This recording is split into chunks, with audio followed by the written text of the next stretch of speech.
Durante a história da igreja, tivemos muitas tentativas de perversão da doutrina bíblica. Geralmente, chamamos essas perversões de heresias. Existem vários tipos de heresias, e um tipo particular é o que chamaremos de teorias de conspiração. O livro de ficção de Dan Brown, por exemplo, possui muitos casos dessas teorias, como o casamento de Jesus com Maria Madalena, o que seria o Santo Graal e assim por diante. Hoje, nós não vamos falar do Código da Vinci, mas de uma outra obra de ficção, uma teoria da conspiração que tem sido propagada, de que o nome de Jesus teria uma origem pagã, uma contaminação blasfema greco-romana. O nome de Jesus seria pagão, segundo esta teoria, pelos seguintes motivos. Jerônimo, o tradutor da versão da Bíblia para o latim, conhecida como Vulgata Latina, teria realizado várias perversões em sua tradução a fim de atrair os pagãos de sua época para a Igreja Católica Romana. Jerônimo teria traduzido o nome do Messias com a junção de duas divindades gregas e romanas, Júpiter e Esos. O nome Jesus, então, teria o J de Júpiter e o restante da outra divindade, Esos, o rei do trovão. Atrelado a isso, os gregos já haviam pervertido o nome de Jesus, também juntando duas divindades, Zeus e a sua amada, de forma que Ié equivale à amada de Zeus, e o restante, Sous, equivale ao próprio Zeus. Iesus, uma forma aproximada de Jesus ali no grego, era uma perversão grega do nome do Cristo. A perversão seria tão blasfema que já começa na forma como ele é pronunciado em hebraico. Je, que no hebraico é Ie, significa Deus. Jesus significaria cavalo. Logo, Jesus significa Deus cavalo. E isso prova que o nome de Jesus, na verdade, é uma blasfêmia de origem pagã. Certo, existem muitas variações dessa teoria bizarra, mas ela não faz absolutamente nenhum sentido. E os motivos são alguns. Primeiro, o nome hebraico de Jesus é Yeshua, que é uma abreviação de Yehoshua, o equivalente hebraico de alguns nomes como Josué. A forma maior do nome de Josué parece ter sofrido uma mudança através do tempo, principalmente no período pós-exílio. Em Josué 1:1, ele é chamado de Yehoshua ben Nun. Em Neemias 8:17, ele é chamado de Yeshua ben Nun. Na Septuaginta, a versão grega feita por judeus do Antigo Testamento, registra o nome de Josué nos dois textos como Jesus, muito próximo da pronúncia latina Jesus, provavelmente baseada na versão mais contraída do nome de Josué, Yeshua. Logo, Jesus nada mais é do que uma forma um pouco mais latinizada de pronunciar a forma grega contraída do nome de Josué, que em sua forma longa é Yehoshua. Yahvé é a salvação, e na forma abreviada, Yahvé salva. Ainda há quem tente relacionar o nome de Jesus em aramaico, Yeshua, com um cavalo, uma vez que o sufixo shua seria usado para falar de cavalos no hebraico. A questão é que em Yeshua nós temos a letra Shin, o equivalente hebraico ao nosso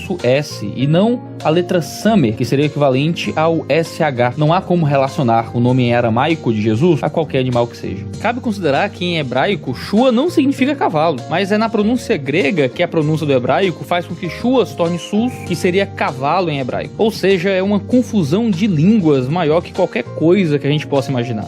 O argumento de que o nome Jesus se refere a um deus pagão, metade cavalo e metade porco, se baseia em traduções feitas no Google. A palavra grega para cavalo é hippos, de onde vem a palavra hipismo ou hipódromo. Portanto, o nome de Jesus não foi traduzido por gregos, mas por judeus que estavam traduzindo a Bíblia para o grego, na Septuaginta. A segunda questão é que não se sabe de onde tiraram que Jerônimo utiliza o nome de Jesus para que o J significasse Júpiter, se no latim antigo, até onde sabemos, não existia o J como letra principal de nomes. Ou como alguns gramáticos latinos afirmam, não existia J de forma alguma no latim antigo. E ainda que houvesse, por que somente a letra J seria aqui um problema? Porque não uma sílaba inteira poderia ser a abreviação do nome de algum deus. Jerônimo não inventou a transliteração, ele apenas transliterou o que a versão grega do Antigo Testamento já havia feito. Mas se a partícula Zus em latim tivesse também uma conotação para a palavra porco, o que fazer com as outras 650 palavras que possuem Zus em sua formação, como aurosos, que significa contendo ouro, ou colar de ouro? Muitos têm cometido um erro básico de latim, ao separar o nome de Cristo por Jesus, como se G fosse um prefixo e Sus fosse um sufixo. Se você tentar traduzir no Google Tradutor, você vai até encontrar Sus como significando porco. A questão é que este é um erro crasso de separação silábica no latim. Sendo o sufixo us de quarta declinação, a separação do nome de Cristo seria Jesus ou Jesus, o que não colabora em nada com a tentativa de encontrar significados em partículas do nome de Cristo.